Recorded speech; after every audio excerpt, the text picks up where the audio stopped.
কিন্তু আপনাদের এই মেহমানজন এসে রেডি হয়নি তো কি করব, ভাবলাম যে প্রেস ক্লাবের থেকে এখানে বসে দুটো ডালপুরি খেয়ে নিই, সেটা খেয়ে নিলাম। তারপরে এনার্জি সঞ্চয় করে এখানে এসছি। দেখেন, সাংবাদিক এবং সাংবাদিকতা এইটার পেশাদারিত্ব রক্ষার মূল দায়িত্ব আপনাদের। ধমকাধমকি করে কোনো লাভ হবে না, ধমকাধমকি করে হুমকি ধামকি দিয়ে তো কোনো লাভ হবে না। পেশাদারিত্বের সাথে ধমকাধমকি আর হুমকির একটা সম্পর্ক নাই তো কোনো আছে। আমাদেরকে পেশাদার হইতে হবে, আইনের কাঠামোর মধ্যে কাজ চালাতে হবে এবং সংবিধানে যে মানুষের বাক স্বাধীনতা, মত প্রকাশের স্বাধীনতা, সাংবাদিকতার স্বাধীনতা, সংবাদপত্রের স্বাধীনতা, সংগঠন করার স্বাধীনতা আছে, এগুলোকে অন্তরে ধারণ করে আমাদেরকে কাজ করতে হবে। আমার ভালো লাগেনি, আপনাদের সাংবাদিক নেতৃবৃন্দই বলেছেন যে আসলে আমরা সবসময় পেশাদারিত্বের সাথে কাজ করি নাই। যদি করতাম তাহলে আজকের এই আয়োজনের প্রয়োজন হতো না। সাংবাদিকদের মধ্যে মতবিরোধ থাকতে পারে, কিন্তু আমি যখন সাংবাদিকতা করব তখন আমার মূল লক্ষ্যটা হচ্ছে বস্তুনিষ্ঠতা, যে সংবাদটাকে আমি বস্তুনিষ্ঠভাবে পরিবেশন করলাম কিনা।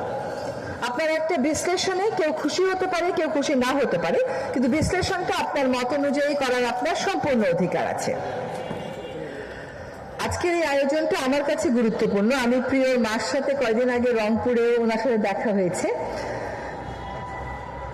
আজকের এই অনুষ্ঠানের একটা আবেদন আছে। আবেদনটা হচ্ছে আর যাতে কোনোভাবে শুধু স্বৈরাচারের 1, 2, 3, 4 ফিরলো কি না ফিরলো সেটা ব্যাপার না, ব্যাপার হচ্ছে স্বৈরাচারী ব্যবস্থাই যেন আর কখনো ফিরতে না পারে। আমাকে দিয়ে আপনার মতন করে ফাইল সাইন করায় নিয়ে যাবেন, এটাও তো স্বৈরাচার, তাতে হতে পারে না। আমি আইনের ভিতর থেকে আমার মত দেবো, সেখানে এসে বাধার সৃষ্টি করবে, সেটা কিন্তু হতে পারবে না। আমি তো স্বৈরাচার বিরোধী আন্দোলনে সব সময় রাস্তায় ছিলাম। কাজে ট্যাগ দেওয়া, লেবেল দেওয়ার সময় চিন্তা করে দিতে হবে, খালি বললেই হয়ে যায় না। আপনাদের প্রতি আমার আহ্বান থাকবে, যা ভুল হয়ে গেছে আমাদের হয়ে গেছে, এর থেকে দলীয় পরিচয়ে উত্তরণের কোনো সুযোগ নাই। এর থেকে পেশাদারিত্ব দিয়ে উত্তরণ করতে হবে।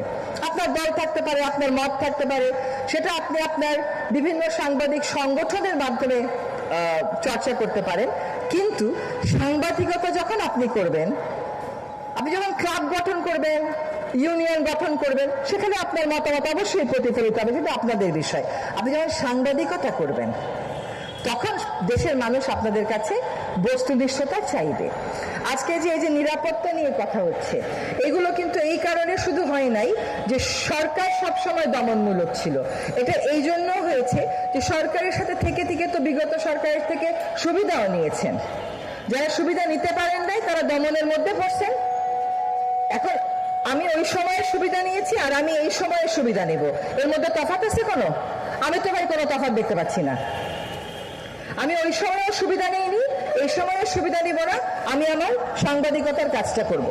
এটা যদি আমরা করতে পারি একটা পেশাদার গোষ্ঠী হিসাবে, তাহলে আমাদেরকে দমন পীড়ন করার ক্ষেত্রে যে কোনো সরকার দুইবার ভাববে। এবার একটু আইনের কথাটা বলি। 2টা আইন ড্রাফট করা হয়েছে। ড্রাফটের বাংলা কি বলে?